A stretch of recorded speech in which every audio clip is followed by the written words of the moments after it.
Senhoras e senhores, bom dia.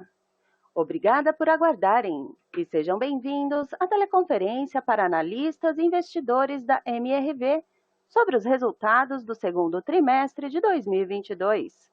Estão presentes os senhores presidentes Rafael Menin e Eduardo Fischer e o senhor diretor executivo de Finanças e RI, Ricardo Paixão. Informamos que todos os participantes estarão apenas ouvindo a conferência durante a apresentação da empresa. Em seguida, iniciaremos a sessão de perguntas e respostas quando mais instruções serão dadas.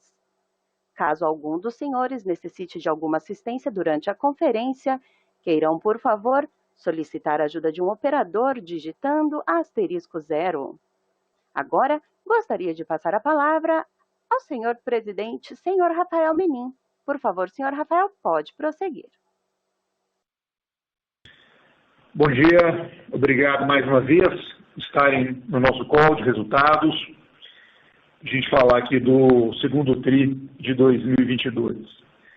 Bom, é importante frisar, a MRV hoje é uma empresa muito mais complexa, muito mais completa do que a companhia de poucos anos atrás.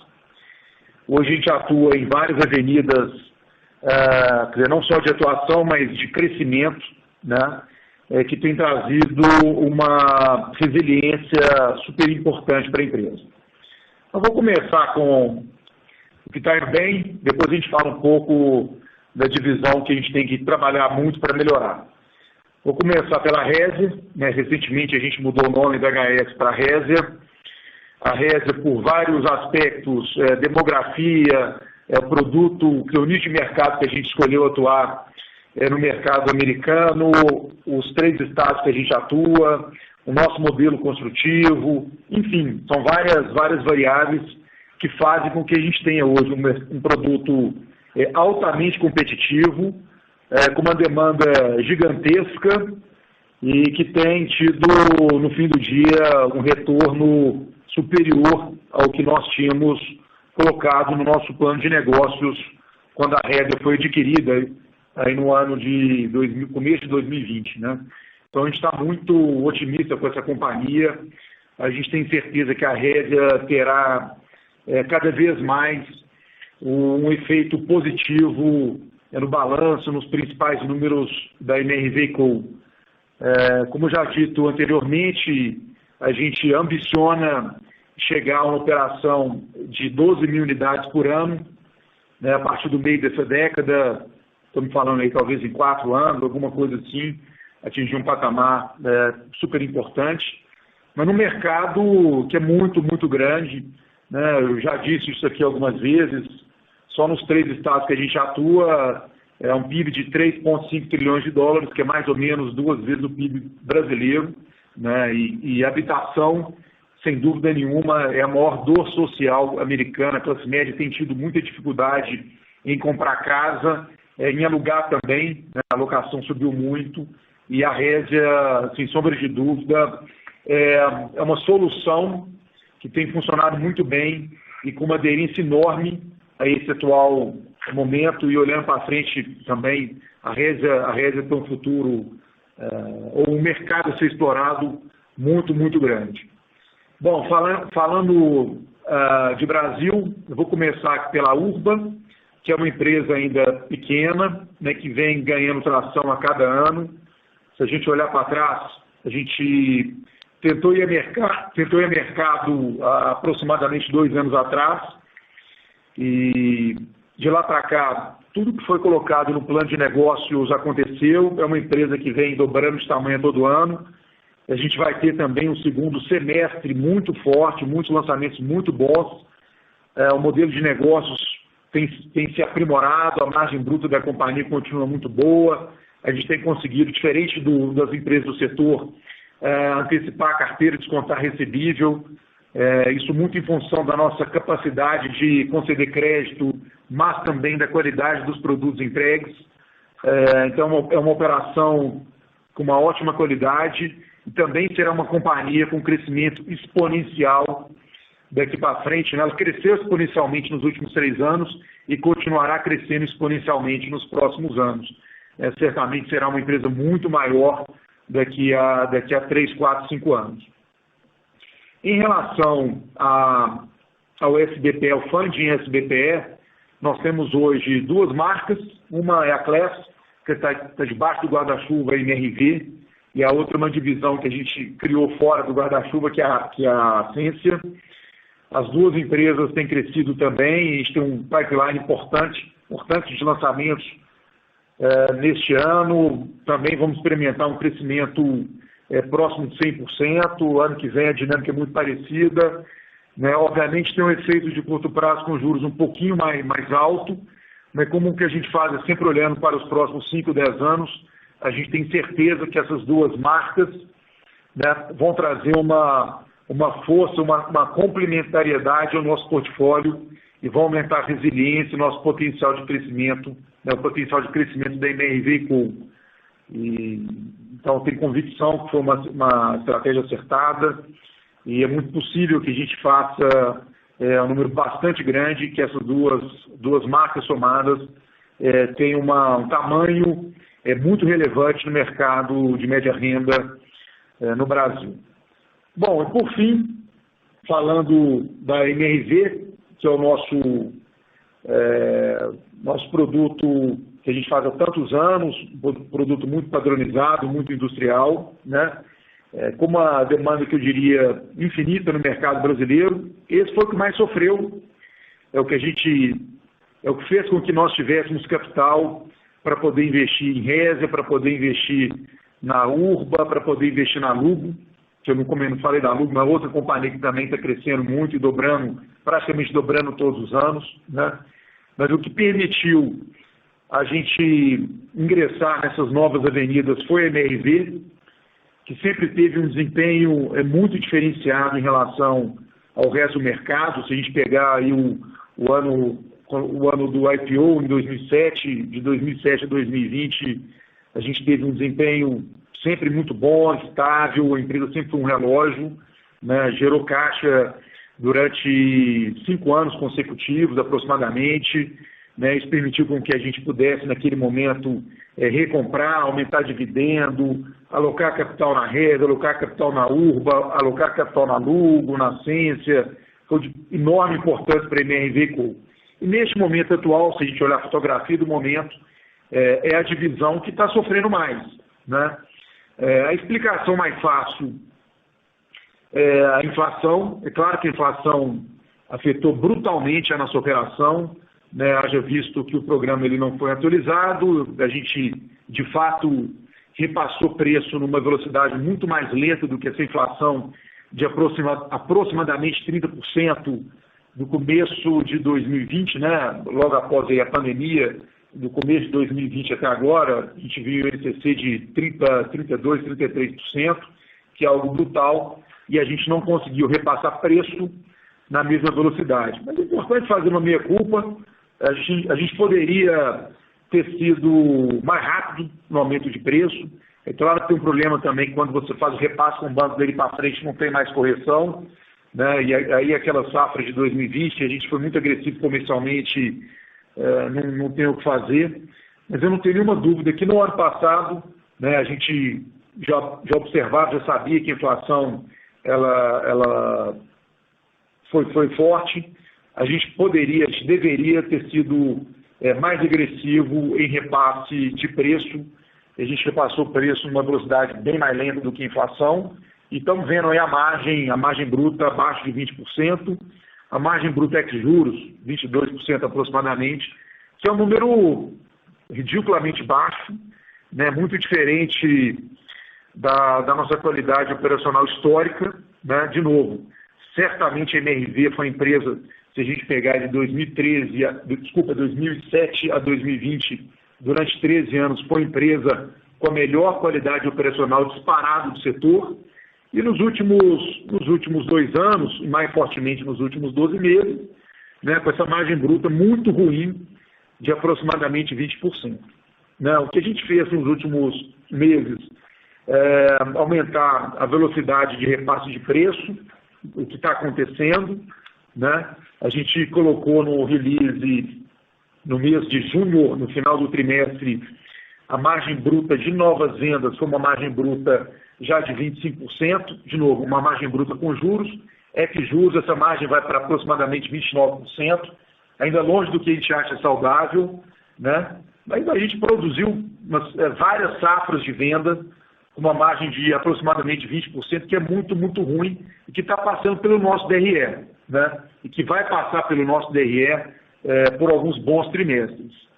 Então, se a gente olhar o copo meio vazio, é que a gente vai ter margem bruta ou margem bruta durante alguns trimestres ainda ruim, né? Olhando o copo meio cheio, é que a margem bruta de novas vendas ela vem se recuperando mês após mês. A gente acha que não vamos ter de novo uma inflação de 30%, e que a inflação hoje esperada, quando a gente faz o cálculo dessa margem bruta de novas vendas, ela vai acomodar a inflação futura. A gente tem, inclusive, a gente começa a ver já alguma negociação de suprimentos um pouco mais favorável, alguns materiais a gente tem conseguido reduzir.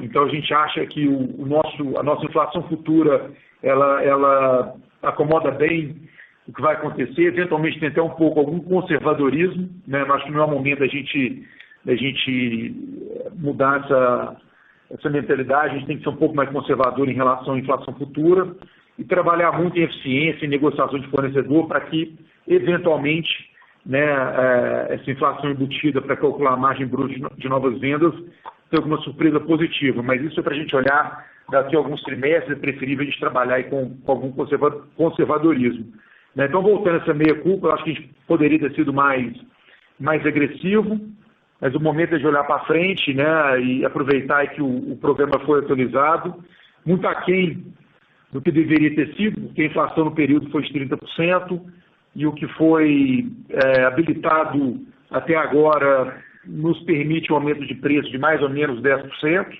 Né? Existem alguns outros pontos em discussão que eventualmente vão permitir um novo repasse de mais ou menos 8% no preço. Mas a gente está indo além disso. A gente tem visto uma concorrência baixa, né? Um setor certamente muito mais frágil do que era 2 anos atrás, né?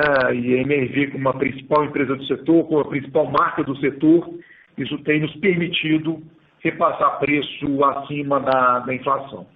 No mês de julho, por exemplo, essa margem bruta de novas vendas já deu um saltozinho, a gente não colocou no release, mas foi em torno de 27%, e a gente vai continuar trabalhando para chegar no final do ano com o indicador próximo a 30%, e no ano que vem, né, nós colocamos também no release, a gente quer trabalhar com pelo menos 30% de margem bruta de novas vendas, e quem sabe chegar aí a 32%, que é um patamar, diria, médio, né? Foi o que a gente fez de 2013 a 2020, uma margem bruta média de 32%. A gente acha totalmente possível ter uma margem bruta de novas vendas, né? Obviamente a margem contábil tem um delay, mas a margem contábil ela é uma consequência da produção de safras saudáveis, né? E no segundo semestre também a gente vai ter um volume de lançamentos muito maior. Essas safras, esses lançamentos virão com margens brutas mais saudáveis. Será muito importante para a gente ir construindo cada vez novas safras com essas margens brutas saudáveis, né? E geração de caixa também, né, pessoal? Uma consequência, é uma proxy dessa margem bruta de novas vendas. Então, na medida que a gente vai construindo safras de 30%, 32%, a geração de caixa tem um delay temporal, mas ela vai acompanhar também essas margens mais saudáveis. Então, o que a gente espera daqui para frente, né, que o pior tenha ficado para trás. A empresa tem trabalhado incansavelmente para ganhar eficiência, para aumentar preço, né, parte por dever de casa interna, uma parte por concorrência menor, uma parte em função dos ajustes do programa, né? Mas quando eu olho aí a MRV com essas outras avenidas crescendo muito bem, com resultados muito bons, e a divisão Incorporação Brasil no segmento econômico recuperando gradativamente. Isso faz com que a gente olhe para o futuro de forma muito otimista, mas obviamente muito incomodado com esse desempenho da divisão econômica no Brasil, né? As empresas, de novo, a gente tem trabalhado muito, como nunca, para a gente colocar a única operação que está desajustada. Certamente, eu não tenho nenhuma dúvida que a gente em breve vai também colocar essa divisão no patamar operacional que a gente sempre fez, né? Então é isso. Eu vou passar aqui agora para o Kaká, ele vai falar um pouquinho mais do aspecto financeiro e depois a gente parte para as perguntas e respostas. Obrigado. Obrigado, Rafa. Bom dia a todos. Só antes de começar, a gente teve um problema técnico com a operadora, então a gente acabou não conseguindo começar o nosso call no horário, tá? Peço aí desculpa a todos. Bom, então antes de entrar nos detalhes específicos aqui do trimestre, gostaria de destacar alguns pontos, tá? O primeiro deles é a revisão do programa Casa Verde Amarela, né? No mês de julho, então, já foram aprovadas aqui 4 importantes alterações nas regras do programa, né? 2 delas já estão implementadas desde o final de julho. A primeira, o ajuste no teto das faixas de renda dos grupos 2 e 3, né? E o incremento do subsídio concedido às famílias elegíveis.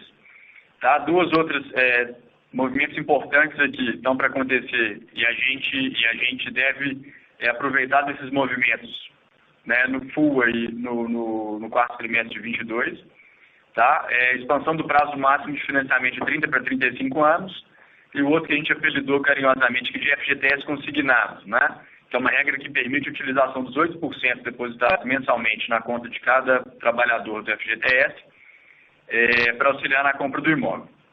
Bom, essas alterações serão importantes aceleradores no processo de recuperação de margem da companhia, né, que, como bem colocado aqui pelo Rafael, já está em andamento. Bom, os próximos destaques dizem respeito à Resia, tá? O Rafael cobriu bem aqui, mas eu queria destacar 2 pontos específicos.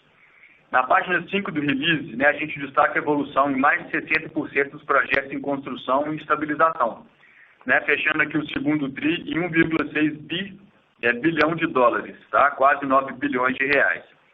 E na página seguinte, né, na página 6, a gente mostra a evolução do NAV, né, chegando a 800 bilhões de dólares, dando uma TIR em dólar ao ano de 140%. Passando agora rapidamente um pouco mais pelos principais indicadores financeiros do segundo TRI, eu queria destacar que a geração de caixa e o lucro líquido da MRV & Co., né, foram 317 milhões de reais de geração de caixa no período e 215 de lucro líquido, ajustado pelo programa de recompra de ações, né, através de swap. Na análise dos últimos 12 meses, a gente viu o lucro líquido acumulado subindo 26% na comparação com o segundo TRI de 21 e 62% na comparação com o 2T de 20.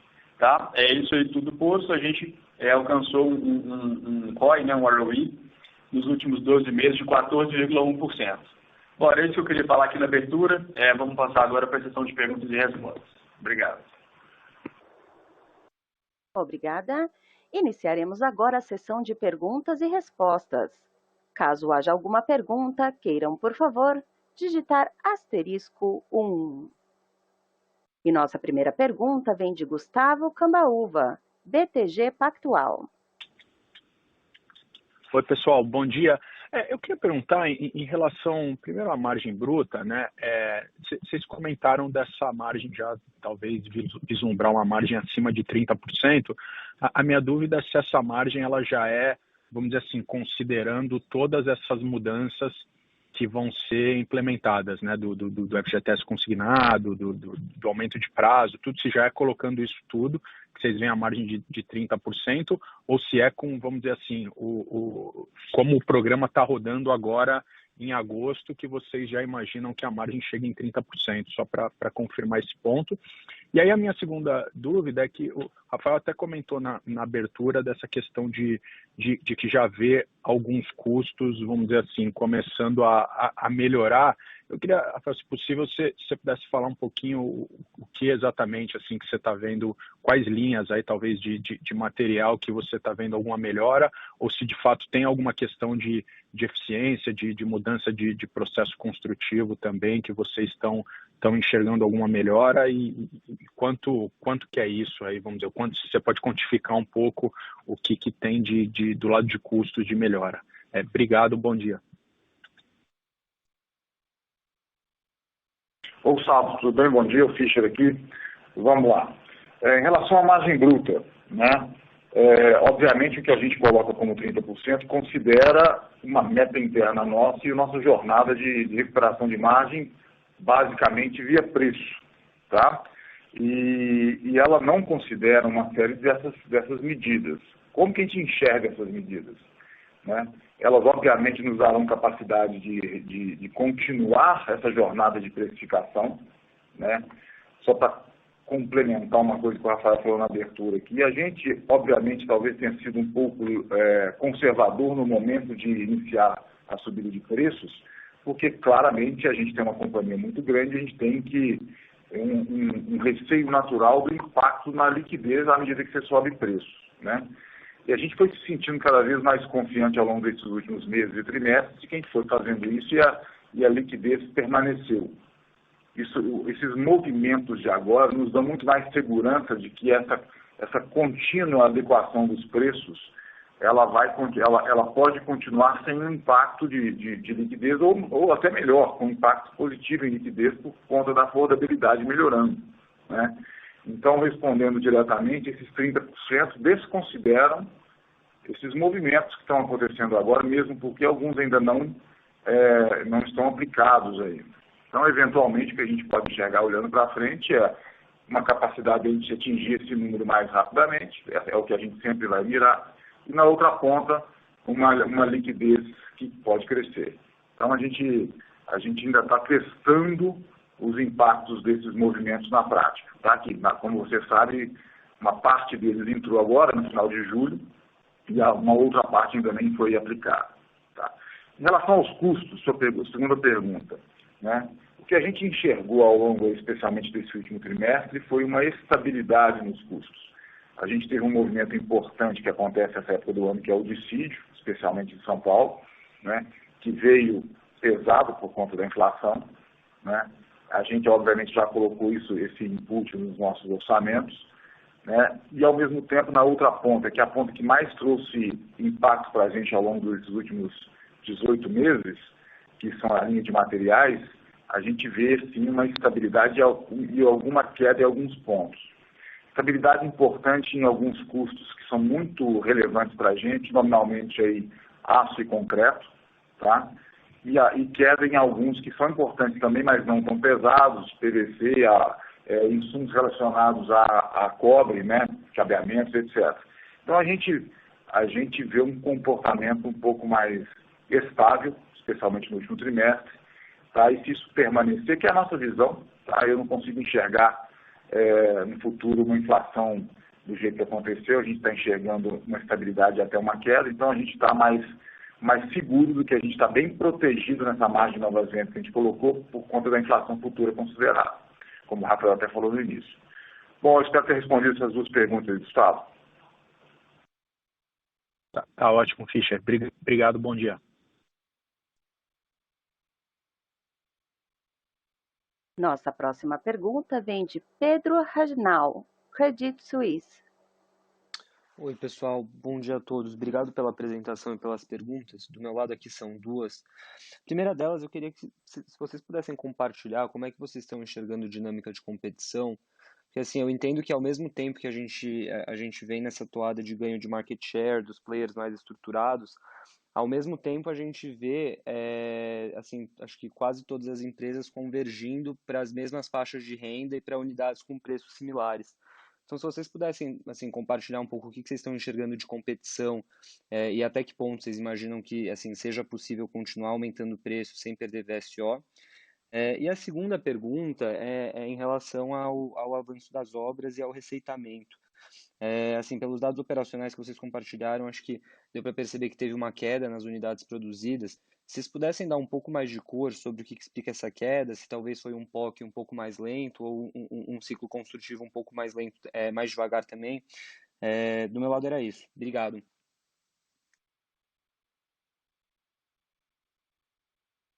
Ô Pedro, bom dia. É o Fischer de novo aqui. Vamos lá.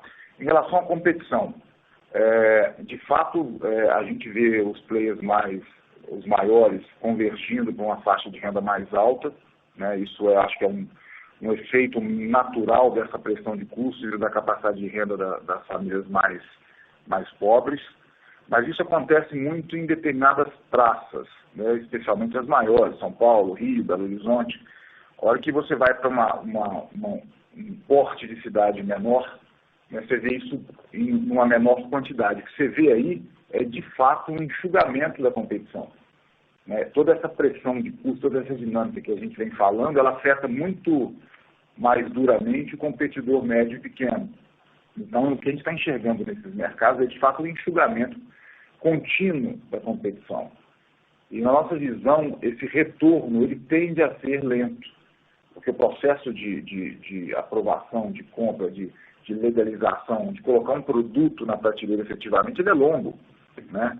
E eu não enxergo ainda as condições readequadas o suficiente para que esses players voltem ao mercado. Então, o que a gente enxerga aí nos próximos trimestres é, de fato, uma competição menor, especialmente em praças onde a gente tem uma competição de tamanho menor. Então, a gente está considerando, sim, que a gente vai ter um mercado um pouco mais vazio aí ao longo dos próximos trimestres. Em relação à produção, né, o Rafael falou uma coisa importante aqui na abertura, a gente tem uma gestão de caixa para fazer, né? Essa gestão de caixa fica mais desafiadora no momento que você tem margens menores, naturalmente, né? E a gente tenta sempre adequar a produção e, consequentemente, a receita vir junto, né, em relação a essa gestão de caixa. Então, eventualmente, algumas obras começam um pouco mais tarde, você acumula um pouco mais de venda, né? Então, o que a gente tem feito aqui, e que acaba refletindo um pouco nesse volume de produção, é essa gestão de caixa, para que a gente tenha ela mais bem feita, sempre com o olho na geração de caixa. Então, a gente tem tentado conduzir a produção nesse sentido.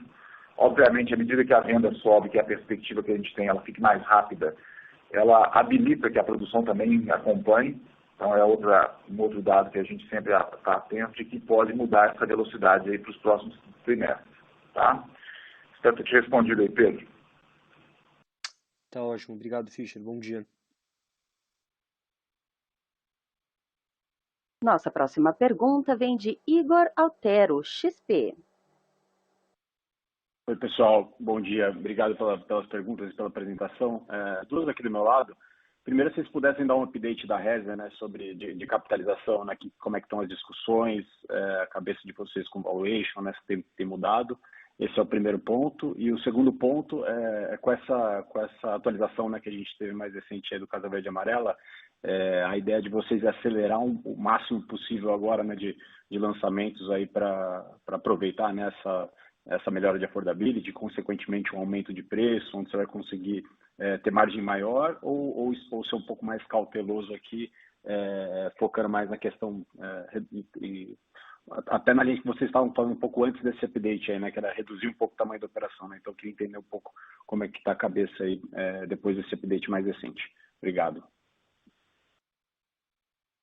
Igor, é o Ricardo falando. Vamos lá. Em relação à Resia, né, no ponto que a gente está agora, a gente não é permitido a gente comentar mais sobre a transação.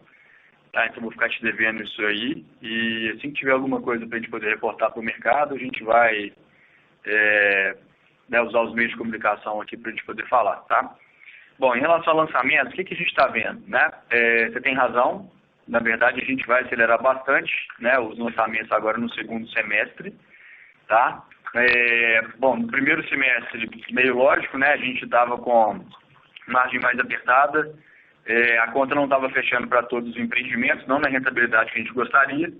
E agora, então, no segundo semestre, a gente vai ver lançamentos, né? Que a gente tinha postergado do primeiro para o segundo, exatamente aguardando algum tipo de melhora, né, nas condições econômicas e financeiras dos projetos. Tá?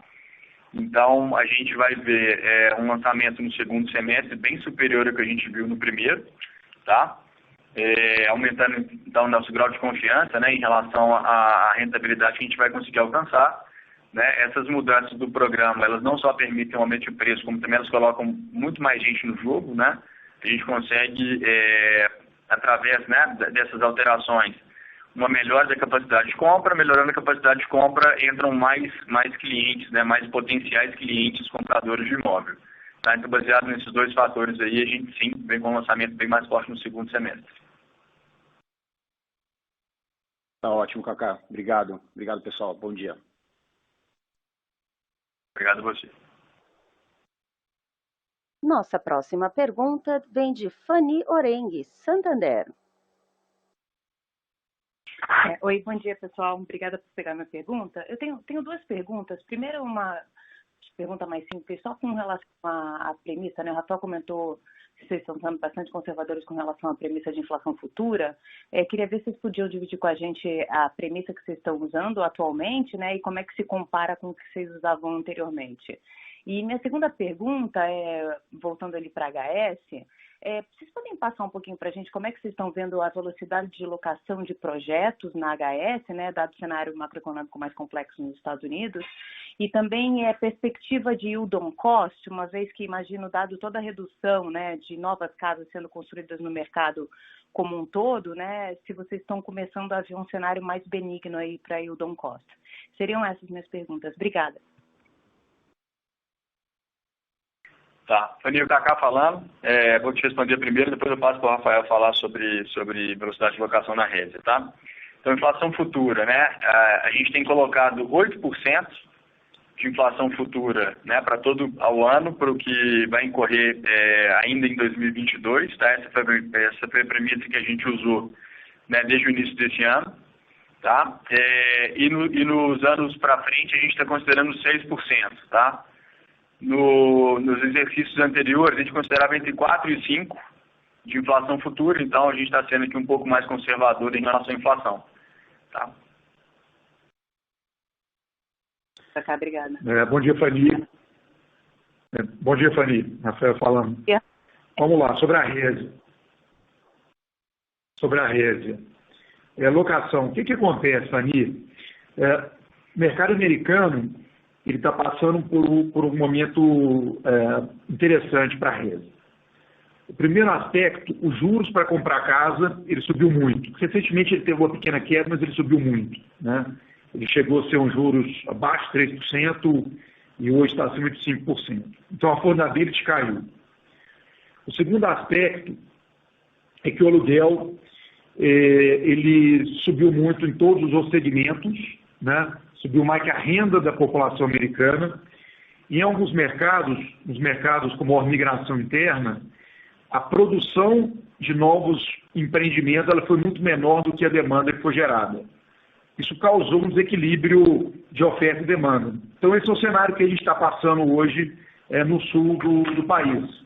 Você tem uma maior dificuldade para comprar casa e tem um estoque de habitação para alugar pequeno, né? Então, a consequência disso é o aluguel subindo, o que nos favorece, né? E uma velocidade de locação, uma vacância muito baixa. Então, todos os projetos da Resia que a gente coloca para locar, a gente tem conseguido locar no intervalo de 6 meses, que é muito melhor do que era 2 anos atrás, e com aluguéis muito mais caros. A gente acha que no curto médio prazo, isso é uma característica estrutural do mercado americano. Né? Não se consegue produzir ou começar a habitação numa velocidade que vá equacionar esse desequilíbrio entre oferta e demanda. Então está meio que dado por demografia e que por oferta que o mercado de locação nas cidades nas quais a gente atua, ele vai estar favorável a quem está ofertando o apartamento ao mercado, né? Então, quem for locar o apartamento vai ter um estoque menor e vai ter que pagar uma locação mais cara, que favorece a tese da Resia. E, obviamente, isso impacta no yield on cost, né? A inflação americana, como foi no Brasil também, foi uma inflação muito alta, né? O custo subiu muito, uma velocidade menor do que o valor do aluguel, mas subiu muito. O que a gente começa a ver lá agora também é um cenário um pouquinho mais benigno, mas ainda tem alguma pressão, tá, no custo. Mas nessas duas variáveis, custo e locação, a gente entende que o que está acontecendo é uma boa qualidade operacional, traduzindo num bom yield on cost. E essa classe de ativo, né, o multifamily, ele continua sendo uma classe de ativo altamente demandado, né? Isso tem nos permitido vender a um cap rate baixo, né? E no fim do dia o que conta é a margem bruta da transação. Então, você tendo yield on cost próximo de 7%, 6 alto, alguma coisa assim, e vender a um cap 4, 4,5%, isso se traduz numa margem bruta superior a 30%, que é o que está vendo na operação da Resia. Isso foi assim nos últimos 12 meses e o nosso forecast continuará sendo assim nos próximos 12 meses. Está perfeito. Muito obrigada. Ok, Fanny. Bom dia. Nossa próxima pergunta vem de André Manzini, Citibank. Oi, pessoal. Obrigado pelo call. Primeira pergunta sobre mais ou menos qual a renda vocês acham que está sendo a mais beneficiada por todas essas mudanças aí no FGTS, mais subsídio, aumento de prazo, etc. Dá para dizer uma renda familiar, não sei, R$3.000 ali, é o ponto onde vai ter mais benefício e mais daria para passar preço e talvez a gente espere até mais players convergindo para atacar essa renda para ela estar sendo mais beneficiada, ou foi mais ou menos uniforme dentro do programa inteiro os benefícios, né? E também falando do que tem fora do programa, basicamente o pró-cotista também caiu, né? Então, as unidades da ciência, agora vocês acham que podem começar a ser financiadas por pró-cotista, uma linha que estava meio esquecida aí nos últimos 1, 2 anos, né? Lá, indo mais para trás, ela foi grande. Então, se isso vai ser um funding também importante para estar fora do programa para vocês. E a segunda parte da pergunta, um pouco de timing do rollout das medidas, se tudo já entra no terceiro TRI, a extensão do prazo para 35 anos, ou se algo vai ficar para talvez quarto TRI.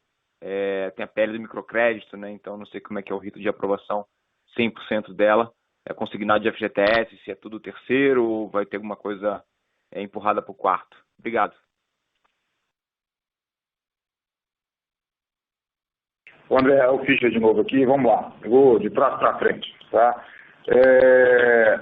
As medidas, em relação às medidas, uma parte delas entrou em final de julho, né? O ajuste das faixas de renda, daquele complemento de subsídios, né? E tem duas super importantes que ainda não entraram. Uma delas é o aumento do 30 para 35 anos do financiamento, tá? Essa está dependendo da sanção presidencial, que daí a gente imagina que acontece aqui ao longo do mês, né, com a consequente implantação pela Caixa, talvez no mês seguinte. E em relação ao que a gente chamou de consignado do FGTS, depende também de uma aprovação do Conselho Curador, que está programada para acontecer em setembro, então talvez a gente veja essa implantação ao longo de outubro, né, impactando aí especialmente o quarto trimestre. Essas são duas mudanças super importantes que ainda não saíram, elas têm um impacto muito grande. Aí eu vou conectar com a sua primeira pergunta, tá? As medidas elas não têm um impacto uniforme, né? Algumas impactam o G1 ali mais fortemente, a dos 35 anos impacta meio que de forma linear, né, as rendas, e as de faixa de renda foram muito benéficas, especialmente para o cliente padrão da MRV, aquela faixa de R$3.000, R$3.500 de renda, né, ela foi bem favorecida nessa mudança de faixa de renda, né, então para nós foi muito bom, né, então eu diria que a gente vai ter com essas medidas todas implementadas uma grande potencialização do nosso cliente padrão, esse cara que vai rodar ali de R$3.000 a R$4.000 de renda, tá, e vai trazer para o jogo, né, dois grupos que a gente estava sofrendo um pouco mais, que é o grupo 1, né, que estava praticamente, eu diria, extinto aqui dentro da companhia, e ele passa a ter uma capacidade de crédito que volta para o jogo, mesmo com essa subida de preços nossa, então isso é importante, né? E a outra ponta do espectro de renda, que foi o que você citou aí, do pró-cotista, né? que ele, de fato, começa a também ser beneficiado pelas várias medidas, também pelo procotista. Então, à medida que a gente olha um certo desenquadramento de unidades, seja no Ciência, no CRES, que já é normal, mas também no PCVA, em determinadas cidades, a gente começa já a navegar algumas unidades fora do programa, ele passa a ser, sim, super relevante, e ele, de fato, estava morto aí, que foi a expressão que você usou, se não me engano. Então, sim, a gente está bastante animado com o que está acontecendo. Eu diria que, se tudo entrar nesse timeline que a gente está pensando, a gente pode ter umas ferramentas muito boas para operar bem no quarto T, que tradicionalmente é bom. Então, de forma geral, é isso. Acho que respondi todas as suas perguntas, André. Claro, sim, Fischer. Obrigado. Bom dia. Nossa próxima pergunta vem de Bruno Mendonça, Bradesco BBI. Oi, pessoal, bom dia. Obrigado pela pergunta. Duas também aqui do meu lado. A primeira sobre vendas de carteira do Prosoluto. Quanto que vocês entendem que dá para ser recorrente essa venda, não sei se tria ou semestralmente, de alguma forma, e se dá para reduzir o aporte de garantia nas próximas? Vocês entendem que esse mercado, qual o timing para esse mercado maturar, talvez para rodar em um equilíbrio diferente de garantia e taxa, né? Então, de outra forma, a mesma pergunta é, a carteira que vocês geram todo ano, quanto que vocês acham que dá para vender de forma recorrente? É a primeira. Segunda pergunta sobre Lugo. Se puder dar um update sobre a evolução dos negócios, né? Tem um acordo com a Brookfield muito bom, o mercado de fundos imobiliários ainda não está presente, né? Então, como é que vocês estão imaginando a Lugo nos próximos anos, aí, em termos de número de unidades, ou qualquer outra métrica que vocês conseguirem passar para a gente? Obrigado, bom dia. Bruno, o Kaká falando, vou começar pelo Lugo. A Lugo a gente está com um plano, né, de crescimento agressivo aqui para frente, né? Realmente esse acordo com a Brookfield trouxe uma segurança, né, num momento em que os fundos de investimento imobiliário estão um pouco mais abertos à compra de ativos, né, em função da alta de taxa de juros, tá?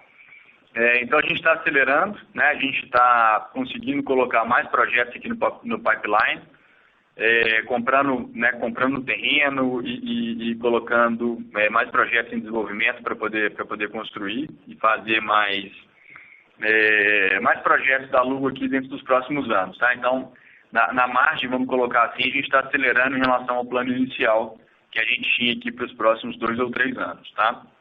A gente enxerga a Lugo como sendo algo que vai ser representativo dentro do volume de negócio da MRV, agora olhando aqui médio para longo prazo, tá?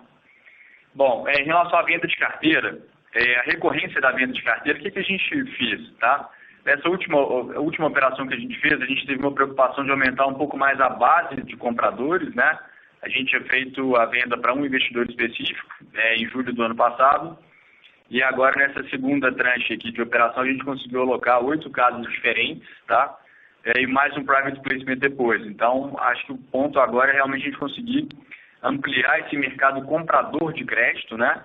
Fazendo, logicamente, um education muito bem feito, né? Marcando conversas aqui com o nosso time de analytics, nosso time que faz a gestão do banco MRV, entrando no detalhe da carteira que está sendo vendida, tá? Então, o feedback que a gente tem recebido é muito positivo, tá? Em relação ao que a gente está colocando. Recorrência, assim, se fosse tirar o número do colete aqui, talvez uns 500 ou 600 milhões de reais por ano, né, sendo conservador aqui, acho que a gente deveria conseguir fazer, tá? O desafio que a gente teria aqui seria o de repassar praticamente todo o principal da carteira vendida no ano, né, de forma que esse conta receber ele não aumentasse o principal. A correção sempre vai aumentar, né? Essa carteira corrige aí, principalmente no pós-chave, a IPCA mais 1, então dificilmente a gente vai conseguir ter uma carteira estável ano contra ano, tá? Bom, em relação às garantias, né, o que a gente tem colocado, na verdade, são, de forma bem grosseira aqui, tá, para não descer no detalhe demais, 3 inadimplências como garantia, né, sendo que esse valor, né, que não for efetivamente traduzido em inadimplência, ele volta para a companhia depois. Então a gente enxerga aqui um descasamento temporal, né? Até você deve ter observado aí na contabilização dessa operação agora, a gente não desreconheceu a carteira, né? Entrou, na verdade, em outros passivos financeiros, né? Que não é dívida bancária, para poder fazer essa compensação. Então, talvez seja o modelo que a gente vai seguir daqui para frente. Tem mais coisa também, a gente está com uma área interna aqui, específica, pensando em outras formas de fazer operações similares a essas, tá? Para poder, novamente, trazer mais gente para poder comprar recebível. Então, a gente deve ter aí mais umas 2 ou 3 operações até o final desse ano agora, né? Nos mesmos modos que a gente fez até agora. Beleza, maravilha. Tá ótimo. Obrigado, Kaká. Bom dia. Bom dia. Nossa próxima pergunta vem de Daniel Gaspaliti, Itaú BBA. Bom dia a todos, obrigado pelo call. É mais para entender com vocês foram bastante claros ao longo do discurso, mas entender se a gente realmente alcançou alguma inflexão em termos de margem e geração de caixa. Vocês conseguem passar uma visão um pouco mais clara? Vocês acham que, daqui em diante, a geração de caixa da companhia na Operação Brasil deve ter uma inflexão positiva, ou a gente já deve ver mais algum trimestre de uma queima de caixa, naturalmente, sequenciação de recebíveis, e também na parte das margens? Obrigado. Bom dia, Gasparete, tudo bem? Vamos lá. Em relação à margem bruta, né? Eu comentei na abertura, a gente está construindo safras a cada mês mais saudáveis. A nossa DRE, ela é uma combinação de 20 safras, né? Safras de 2 anos de venda. E hoje a gente tem muito mais safras com uma margem bruta próxima de 20% e poucas safras com uma margem bruta, como foi a margem de junho, de 25%. Né? Mas a cada mês que passa, você vai reduzindo essas safras com margens brutas baixas, né? E aumentando as safras com margem bruta acima de 25%. Como eu te falei, como eu disse hoje mais cedo, no mês de julho, essa margem bruta chegou a 27%, e a gente quer chegar no final do ano com uma margem bruta de 30%. Então, certamente, a margem bruta de 2023, ela vai ser melhor que a margem bruta de 22, no DRE. Né? E a geração de caixa, a consequência de uma margem bruta melhor, você vai ter uma geração de caixa maior. Foi o que o Kaká explicou. Né? A nossa meta aqui é tentar, com a venda de carteira e o que a gente recebe do cliente, ter um crescimento muito pequeno no conta a receber. Então, se nós tivermos o conta a receber sob controle, não crescendo, a sua margem bruta menos a despesa significa geração de caixa. Né? Numa conta muito grosseira, a companhia custa 20%, são as despesas, o SG&A, impostos, outras despesas, despesas financeiras. Então, somatório de todas essas despesas dá mais ou menos 20%. Então, quando a margem bruta da companhia é 20%, você tem um bottom line próximo de 0. Né? E quando você tem um crescimento do conta a receber com um bottom line próximo de 0, você vai ter queima de caixa. Na medida que você consegue ir subindo a sua margem bruta para 23, 25, 27, e se o conta a receber não crescer, você passa a ter geração de caixa. Né? O que deve acontecer no segundo semestre desse ano é ainda uma condição que conversa mais com o que foi a operação nos últimos meses, ou seja, uma margem bruta ainda bem comprimida, mas a partir do ano que vem, mantendo esse crescimento ou continuando o crescimento da margem bruta e controlando o conta a receber, naturalmente a gente vai ter uma geração de caixa positiva. Mas é uma dinâmica que vai acontecendo, vai melhorando, né, tri a tri, né, não tem um crescimento rápido de um trimestre contra o outro. Mas esse é o nosso plano, né, conseguir subir a margem bruta, eventualmente trabalhar um pouco com a diluição do SG&A, né, aí o 20% talvez caia para 18%, né, e manter o tamanho do quanto a receber. Então, basicamente é isso. Não sei se eu fui claro, Gasparete. Pois sim, Rafael, muito obrigado. Só fazendo um follow-up, só para conciliar, a gente notou que a margem apropriada da Operação Brasil, ela piorou fora do fora. Como é que a gente conseguiu isso? Não era para ela já dar uma inflexão positiva? Gasparetti, eu não entendi. A margem bruta piorou? A margem apropriar, a margem bruta da receita backlog. O Cacá vai falar da REF. Gasparetti, o que acontece? Né? A nossa REF, ela é composta... A nossa REF, ela é composta por projetos, né? De safras anteriores e safras atuais, tá? Todos os projetos de safra atual, eles já têm uma projeção futura de inflação lá dentro, né? E os projetos antigos, o que acontece é que a gordura que a gente tinha, né? A projeção de inflação futura que a gente tinha, já aconteceu, já foi retomada, tá? Então, como a gente continua tendo, né? Mesmo que na margem menor, um aumento de INCC, né? Aumento de custo, o que aconteceu nessa safra foi, as safras antigas, elas tiveram uma queda de margem em função disso, enquanto que nas safras novas a gente viu uma expansão, tá? Por isso que você não vê o mesmo movimento da margem REF e da margem bruta de novas vendas. Tá ótimo. Maravilha, Cacá. Obrigado. Obrigado, Rafael. Bom dia a todos. Obrigado. Bom dia. Com licença, senhoras e senhores, lembrando que para fazer perguntas, basta digitar *1.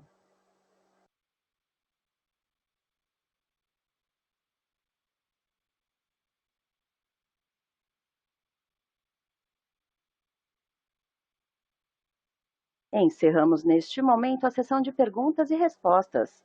Para as considerações finais, gostaria de passar a palavra ao presidente, senhor Eduardo Fischer.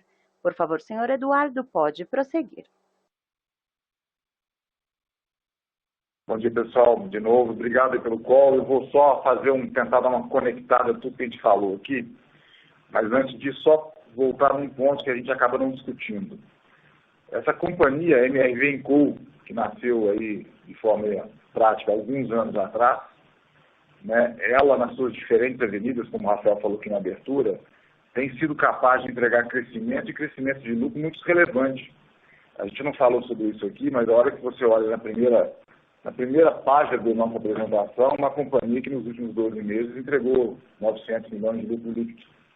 Isso é muito relevante e consolida a nossa estratégia de crescimento e diversificação de forma muito clara, né? E à medida que é natural que a gente só discuta as questões mais urgentes aqui, né? Mas isso não pode ser deixado de lado e considerado, porque a gente tem conseguido fazer com que essa companhia cresça, se diversifique, traga segurança e traga mais rentabilidade ao longo dos anos, mesmo num cenário muito desafiador. Bom, dito isso, eu gostaria só de conectar tudo que a gente conversou aqui hoje. A MRV tem passado, especialmente aqui na operação brasileira, por um desafio grande, assim como todo o mercado.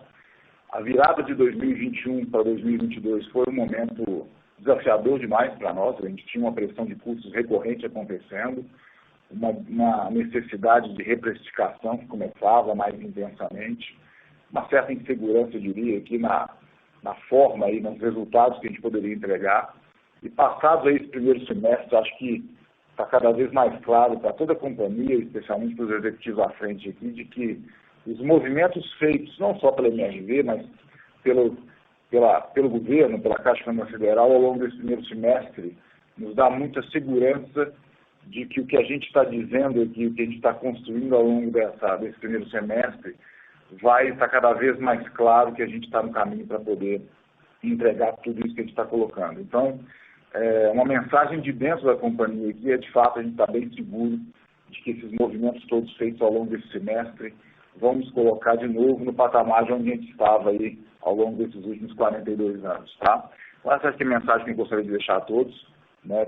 Ainda tem trabalho para ser feito, a gente tem conseguido resultados interessantes, né? E a gente está cada vez mais seguro de que eles virão ao longo dos próximos trimestres aí. Obrigado a todos, né, pela audiência, pela participação. Nos vemos na próxima aí. Um abraço. A conference call da MRV está encerrada. Agradecemos a participação de todos e tenham um bom dia.